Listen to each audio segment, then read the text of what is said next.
24 जुलाई 2019 वैज्ञानिकों को अचानक अपने रडार पे एक डिस्टरबेंस दिखी जिसका आकार धीरे धीरे बड़ा हो रहा था। और जब गौर किया गया तो ये पता चला कि वो डिस्टरबेंस और कुछ नहीं बल्कि एक 75 मीटर के उल्का पिंड की वजह से क्रिएट हो रही थी, जिसका आकार किसी 30 मंजिला इमारत जितना बड़ा था।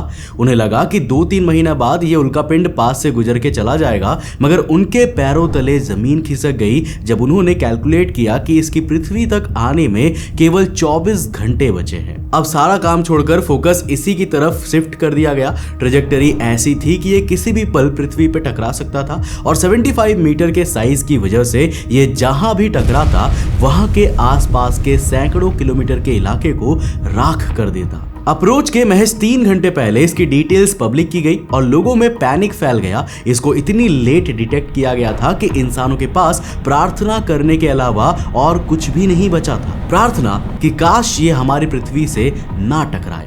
एंड फॉर्चुनेटली 25 जुलाई को महज 45,000 माइल्स की दूरी से ये एस्ट्रॉयड हमें हिट करते करते रह गया।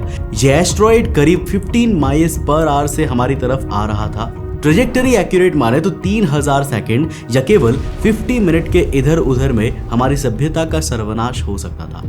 उस दिन तो हम बच गए, पर आज उस घटना को 6 साल बीत चुके हैं। हमने एस्ट्रॉइड से निपटने के लिए कई टेक्नोलॉजीज इन्वेंट कर ली है, पर कैलकुलेशंस बताती है कि अगले कुछ महीनों में धरती पे एक बड़ा एस्ट्रॉइड टकराने वाला है जिसे हम अभी भी डिटेक्ट नहीं कर पाए हैं। ऐसे में अगर अब कोई उल्का पिंड आ रहा हो और हमारे पास बचने के लिए महज 24 घंटे ही हो तो हम क्या कर सकते हैं और क्या अपने आप को बचाने में सफल हो पाएंगे? आज के इस वीडियो में हम इसी के ऊपर बात करने वाले हैं। तो हेलो गाइस, मैं हूं कौशिक और चलिए शुरू करते हैं एक और नए एपिसोड को। दोस्तों, वीडियो में आगे बढ़ने से पहले जिस तरह आप मेरे साथ YouTube पे कनेक्टेड हो, मैं चाहूंगा कि आप उसी तरह मेरे साथ Instagram पे भी जुड़ जाओ। ये है मेरा Instagram का user handle, link description box में जाके फॉलो कर लेना। तो देखो, उल्का पिंड का पृथ्वी पे गिरना महज एक इत्तेफाक नहीं होता, बल्कि ये एक पैटर्न के तहत होता है जिसे अगर आप समझ गए तो आप ये तक कैलकुलेट कर सकते हैं कि धरती पे अगला प्रलय कब आएगा। तो देखो, पृथ्वी पर हर साल 100 टन के मास वाले कॉस्मिक ऑब्जेक्ट्स एंटर करते हैं, जिसमें से 1 मीटर की चौड़ाई के एस्ट्रॉइड साल में कई बार गिरते हैं। इसके बाद आते हैं करीब 20 से 30 मीटर वाले एस्ट्रॉइड्स जो जहां पर गिरते हैं वहां बड़ा सा क्रेटर बना देते हैं, आसपास के छोटे से इलाके में काफी कुछ जला देते हैं और उनकी शॉकवेव्स इतनी ताकतवर होती है कि आस पड़ोस के घरों के कांच फोड़ दे, मगर इतनी ज्यादा भी नहीं कि उनसे कुछ बहुत खतरनाक घटना घट जाए। ऐसे एस्ट्रॉइड हर 60 से 80 साल में एक बार गिरता ही है। फॉर्चुनेटली ऐसा आखिरी उल्का पिंड साल 2013 में रशिया के चेलियाबिंस्क में गिरा था, जिसका मतलब कि ऐसा अगला मामला साल 2073 के आसपास देखने को मिलेगा। 50 मीटर की चौड़ाई वाले एस्ट्रॉइड जो जहां पर गिरते हैं शहर के शहर तबाह कर देते हैं, वो हर 2 से 3 लाख साल में एक बार टकराता है।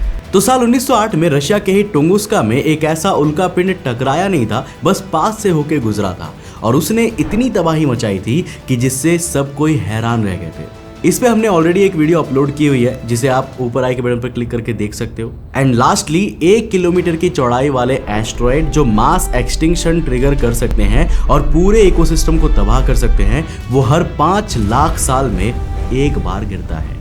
और दुर्भाग्य से बीते 5 लाख सालों में कोई भी ऐसा लार्ज स्केल एस्ट्रॉइड हमारी पृथ्वी पे कोलाइड करता नहीं दिखाई दिया है, जिसका मतलब बहुत ही हाई चांसेस है कि इस वक्त कोई ना कोई उल्का पिंड हमारे आसपास ही हमारी धरती को तबाह करने के लिए घूम रहा है। अब ऐसी कोई आफत हमें अचानक परेशान ना कर पाए, इसके लिए साल 2016 में नासा ने प्लैनेटरी डिफेंस कोऑर्डिनेशन ऑफिस बनाया था, जिसका काम था एस्ट्रॉइड्स को डिटेक्ट करना और भविष्य में उनसे होने वाले संभावित खतरे के लिए डिफेंस सिस्टम तैयार करना। अब इसकी एक ब्रांच जहां asteroid terrestrial impact last alert system यानी कि एटलास के साथ कोऑर्डिनेट करके खतरनाक एस्ट्रॉइड्स को आइडेंटिफाई करती है, तो वहीं दूसरा डिपार्टमेंट ऐसी टेक्निक्स और टेक्नोलॉजीज पे काम करता है जिसकी मदद से इन्हें डिफ्लेक्ट या डिस्ट्रॉय किया जा सके। हवाई, चिले और साउथ अफ्रीका जैसी जगहों में 4 स्पेस टेलीस्कोप्स लगे हुए हैं जो हर 24 घंटे में नाइट स्काई को स्कैन करते रहते हैं। इस सिस्टम की मदद से 20 मीटर तक के एस्ट्रॉइड को कई दिन पहले और 100 मीटर तक के ऑब्जेक्ट को कई हफ्तों पहले से डिटेक्ट करके रेज कर देते हैं। अब चूंकि ये सिस्टम आज तक 1264 नियर अर्थ एस्ट्रॉइड्स और 112 डेंजरस एस्ट्रॉइड्स को डिटेक्ट कर चुका है, इसलिए आप सोच रहे होंगे कि ऐसा कोई भी एस्ट्रॉइड अगर हमारी तरफ अगले 3 से 4 सालों में आने वाला भी होगा तो हमें पहले ही पता चल जाएगा, मगर ऐसा जरूरी नहीं है। 2019 ओके का पता हमें 24 घंटे पहले लगा था। इसी तरह 120 और 260 मीटर के एस्ट्रॉइड 2024 MK की खोज 16 जून 2024 के दिन की गई थी, क्लोजेस्ट अप्रोच के ठीक 13 दिन पहले। अब अगर इनमें से किसी का भी टकराव पृथ्वी पे होता तो कई हाइड्रोजन बॉम्ब्स जितना इम्पैक्ट हो सकता था, और अगर लोकेशन बहुत ज्यादा क्रूशल होती तो एक मास एक्सटिंक्शन इवेंट भी ट्रिगर हो सकता था। तो सवाल यह है कि क्या हम तैयार हैं? इसका जवाब हाँ भी है और नहीं भी। देखो, किसी एस्ट्रॉइड के टकराने से अगर हमें पृथ्वी को बचाना है तो उसके केवल 2 ही तरीके हैं। एक है डिफ्लेक्शन, यानी उसका रास्ता हम लोग मोड़ के उसकी ट्रेजेक्टरी को चेंज कर देंगे ताकि उसके और पृथ्वी के टकराव को टाला जा सके, और दूसरा है डिस्ट्रक्शन, यानी हम उस एस्ट्रॉइड को पूरी तरह से तबाह कर देंगे। जब एस्ट्रॉइड ही खत्म हो जाएगा तो कोलिजन कैसे होगा? डिफ्लेक्शन टेक्नोलॉजी हमारे पास है और उसमें एक कैच है। साल 2022 में हमने डबल एस्ट्रॉइड रीडायरेक्शन टेस्ट किया था, जिसकी मदद से हमने डिमॉर्फस नाम के एस्ट्रॉइड को एक काइनेटिक इंपैक्टर की मदद से उसके रास्ते से उसे थोड़ी दूर भेज दिया था। इस केस में हमने एक काइनेटिक इंपैक्टर को इतने एक्यूरेट फोर्स के साथ एस्ट्रॉइड से टकराने के लिए भेजा कि वो ना तो टूटे ना तो और तेज हो जाए। ये इम्पैक्ट फोर्स बस इतना था कि एस्ट्रॉइड की डायरेक्शन थोड़ी सी बदल जाए और पृथ्वी से दूर हो जाए। टेस्ट सफल भी निकला, डिमॉर्फस एस्ट्रॉइड डिफ्लेक्ट हो गया और हमारा प्लैनेटरी डिफेंस सिस्टम रेडी हो गया। तो अब क्या? अब हम किसी भी एस्ट्रॉइड की दिशा बदल सकते हैं और बच सकते हैं। कैच यहीं पे छिपा था। देखो, डिमॉर्फस का डायामीटर केवल 160 मीटर का था, मगर उसे डिफ्लेक्ट करने के लिए इस्तेमाल हुए डार्ट इंपैक्टर का मास 570 किलोग्राम्स का था। ऊपर से वहां तक पहुंचने के लिए भी डार्ट को 10 महीने का समय लगा था, और यहाँ टाइम ही सबसे क्रूशल है। अगर एस्ट्रॉइड का साइज बहुत बड़ा हुआ, मान लेते हैं 1 से लेकर 10 किलोमीटर के बीच, जैसा कि डायनासोर्स के समय में हुआ था, तब तो उसे डिफ्लेक्ट करने के लिए हमें एक्सपोनेंशियल फोर्स वाला इंपैक्टर बनाना होगा, जिसके कंस्ट्रक्शन में कई महीने लग जाएंगे, और उसके बाद भी सक्सेस के चांसेस बहुत कम, क्योंकि साइज और स्पीड का एक साथ बढ़ना किसी एस्ट्रॉइड को मल्टीपल टाइम्स पावरफुल बना देता है, जिसका मतलब डिफ्लेक्शन का ऑप्शन हमारे पास नहीं है। तो क्या हो अगर हम उस एस्ट्रॉइड को डिस्ट्रॉय ही कर दे तो देखो, जब बात आती है एस्ट्रॉइड को डिस्ट्रॉय करने की, तो हमारे पास सबसे अच्छा तरीका है न्यूक्लियर वेपन्स इस्तेमाल करने का। कॉमन सेंस कहता है कि अगर हम एक रॉकेट में दुनिया के सारे न्यूक्लियर बॉम्ब्स को रख के एस्ट्रॉइड की तरफ फायर कर दे तो शायद उसके एक्सप्लोजन से पूरे एस्ट्रॉइड के चीथड़े उड़ जाएंगे। पूरी दुनिया में इस वक्त करीब 15,000 न्यूक्लियर वॉरहेड्स मौजूद है, जिनकी कुल डिस्ट्रक्टिव यील्ड 1460 मेगाटन की है। नासा के कैलकुलेशन के माने तो 1 किलोमीटर के एस्ट्रॉइड की destructive yield 5 lakh megaton TNT के बराबर होगी, जिसका मतलब अगर हम दुनिया के सारे न्यूक्लियर वेपन्स को भी फायर कर दे तो ये किसी तेज रफ्तार से आ रही फुटबॉल पे उंगली से कंचा फेंकने के बराबर होगा, बिल्कुल नेग्लिजिबल, और एस्ट्रॉइड तब भी हमें तबाह कर देगा। अगर एक पल को ऐसा करने का कोई तरीका खोज भी लिया गया कि हम किसी एस्ट्रॉइड को अंदर से तबाह कर दे, तो ये एक्चुअल में प्रॉब्लम को घटाएगा नहीं बल्कि और ज्यादा बढ़ा देगा। और इसका कारण यह है कि इससे एस्ट्रॉइड कई हिस्सों में टूट जाएगा, और पहले जहां पर एक जगह पे फोकस्ड इंपैक्ट होने से कुछ एरियाज सेफ रह सकते थे, वहीं मल्टीपल जगह इंपैक्ट होने से एक साथ पूरी धरती का इकोसिस्टम खतरे में आ सकता है। तो सवाल यह है कि क्या हमारे पास बचने का कोई तरीका नहीं है? यहीं पर जिक्र आता है 2023 में छपे इस रिसर्च पेपर का, titled asteroid interception and disruption for terminal planetary defence, जिसकी डिटेल्स नासा द्वारा भी सपोर्ट करी गई है। तो इस मेथड के हिसाब से अगर हम 20 से 100 मीटर के किसी छोटे एस्ट्रॉइड के ऊपर 100 किलो के टंगस्टन से बनी 10:1 रेशियो के आकार वाली सिलेंड्रिकल बुलेट्स को 20 किलोमीटर पर सेकंड की वेलोसिटी से सही एंगल पर फायर करेंगे, तो अपने शेप और साइज की वजह से इनका इंपैक्ट एस्ट्रॉइड की सतह को पेनिट्रेट कर देगा, और ये काइनेटिक एनर्जी जब एस्ट्रॉइड को इंटरनली हिट करेगी ना, तो उसकी माइल्ड शॉक वेव्स अंदर से एस्ट्रॉइड को कई छोटे छोटे फ्रैगमेंट्स में कमजोर करके तोड़ना शुरू कर देगी। जब ये एस्ट्रॉइड कई छोटे छोटे फ्रैगमेंट्स में डिसअसेंबल हो जाएंगे तो कुछ टुकड़े कॉस्मोस में इधर उधर फैल जाएंगे, और जो 10 मीटर या उससे कम के फ्रैगमेंट्स होंगे वो अगर एटमॉस्फेयर में एंटर करने की कोशिश करेंगे भी तो एटमॉस्फेरिक फ्रिक्शन और एयर रेजिस्टेंस की वजह से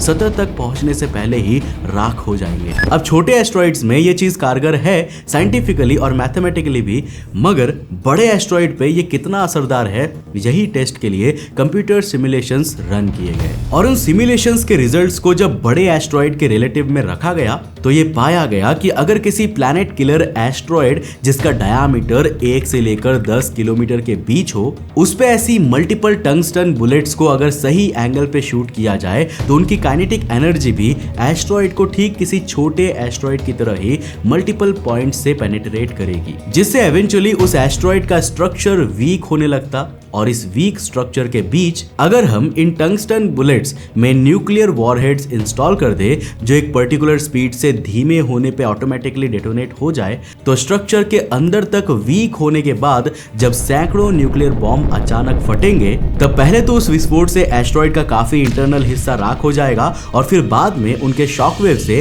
एस्ट्रॉइड की आउटर डिब्रीज पृथ्वी से और दूर भागेगी और फ्रेगमेंट्स का साइज और कम हो जाएगा। अल्टीमेटली हम तक कोई भी एस्ट्रॉइड नहीं आ पाएगा और हमें देखने को मिलेगा एक खूबसूरत मीटियोर शार। अब चूंकि 100 मीटर के एस्ट्रॉइड के लिए 100 किलोग्राम टंगस्टन की जरूरत है, उस हिसाब से 10 किलोमीटर की एस्ट्रॉइड के लिए 100 किलोमीटर की कम से कम 100 से 200 काइनेटिक टंगस्टन बुलेट्स की जरूरत पड़ेगी। हर एक बुलेट की मैन्युफैक्चरिंग में आएगा करीब $15,000 का खर्च। लॉन्च से लोअर अर्थ ऑर्बिट तक पहुंचने में $1.5 लाख और खर्च होंगे और फाइनली एडिशनल कॉस्ट ऑपरेशनल और गाइडेंस के साथ साथ स्पेस में भेज के हाई वेलोसिटी में शूट करने जैसी चीजों में $1.5 लाख और खर्चा होगा। इन शॉर्ट, प्रोडक्शन से शूट तक हर बुलेट पे $3,15,000 का खर्च आएगा और 10 बाई 10 किलोमीटर के एस्ट्रॉइड को डिस्ट्रॉय करने में लगने वाले टोटल ऑपरेशन की लागत होगी $63 बिलियन।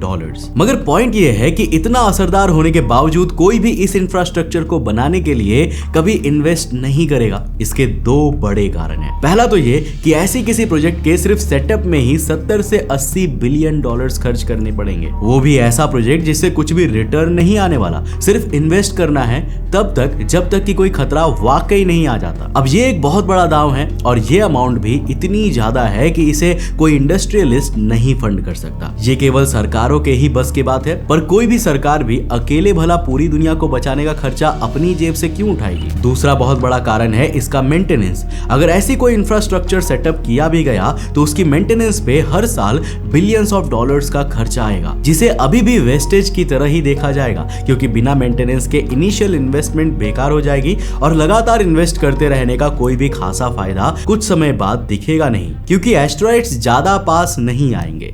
ये केवल तभी संभव है अगर दुनिया के सभी देश इसके लिए कुछ कलेक्टिव फंड क्रिएट करे, तब जाके कहीं इसकी शुरुआत होगी, जिसके कंप्लीट होने में कम से कम 5 से 6 साल लगेंगे और तब हम ट्रूली एस्ट्रॉइड सेफ सिविलाइजेशन का निर्माण कर पाएंगे। लेकिन उसके आसार बहुत कम दिख रहे हैं, खासकर हर रोज अलग अलग देशों के युद्ध की जैसी खबरें आती है उस हिसाब से, जिसका मतलब कि अगर कल को वाकई कोई उल्का पिंड हमें बस 24 घंटे पहले दिखे तो बचने का एग्जैक्ट तरीका मालूम होने के बावजूद पूरी सभ्यता खत्म हो जाएगी, क्योंकि किसी ने प्लैनेटरी डिफेंस सिस्टम को जरूरी नहीं समझा था।